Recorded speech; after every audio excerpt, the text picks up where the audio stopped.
AP పునర్నిర్మాణం ఆర్థిక వృద్ధి లక్ష్యంగా బడ్జెట్. స్వర్ణాంధ్ర 2047 దిశగా తొలి కేటాయింపులన్న పయ్యావుల కేసు. పోర్టులు, పారిశ్రామిక కారిడార్లు, మౌలిక సదుపాయాలకు పెద్దపీట.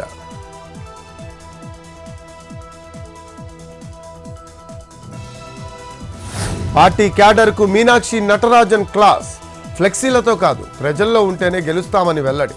కాంగ్రెస్కు మోడల్ స్టేట్గా తెలంగాణ మారుతుందన్న కాంగ్రెస్ ఇన్ఛార్జ్. బ్యాగులు మోయాల్సిన పని లేదని కామెంట్.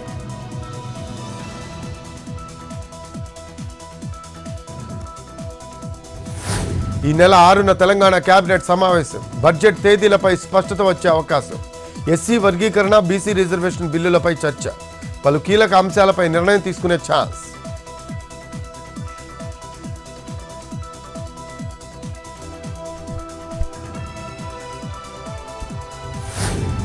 నేటి నుంచి ఏపీలో ఇంటర్ ఎగ్జామ్స్. మార్చి 3 నుంచి సెకండ్ ఇయర్ పరీక్షలు ప్రారంభం. రాష్ట్ర వ్యాప్తంగా 1535 కేంద్రాలు. హాల్లో సీసీ కెమెరాలు, 144 సెక్షన్ అమలు.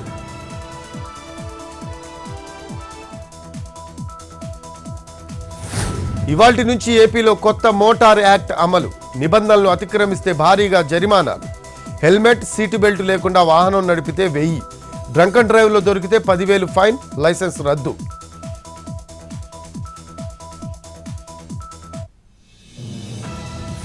ఎస్ఎల్బీసీలో 5 చోట్ల మెత్తని భాగాలు. రాత్రింబవళ్లు కొనసాగుతున్న సహాయక చర్యలు. ఆక్వాఐ, జీపీఆర్ టెక్నాలజీలతో గుర్తింపు.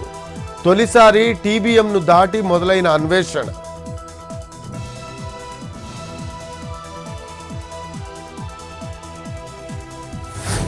వరంగల్ ఎయిర్పోర్టుకు గ్రీన్ సిగ్నల్. ఎయిర్పోర్ట్స్ అథారిటీకి అనుమతి లేఖ ఇచ్చిన కేంద్రం. ఎన్ఓసీకి ఆమోదముద్ర వేసిన కేంద్ర మంత్రి రామ్మోహన్ నాయుడు.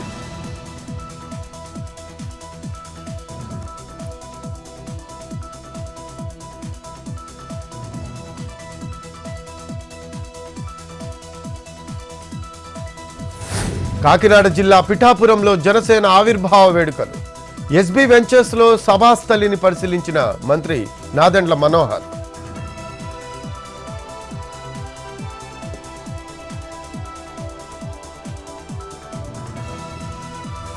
హైదరాబాద్ నార్సింగిలో అగ్ని ప్రమాదంలో 3 సజీవ దహనం.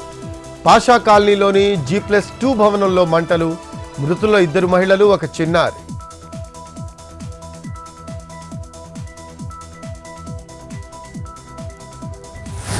భారత్, EU మధ్య భాగస్వామ్యంపై మోడీ ప్రశంసలు.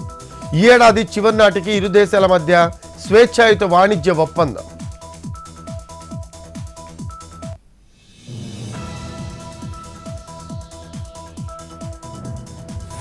లోక్సభ స్పీకర్ను కలిసిన ఢిల్లీ సీఎం రేఖా గుప్తా. ముఖ్యమంత్రిగా ఎన్నికైనందుకు శుభాకాంక్షలు తెలిపిన ఓం బిర్లా.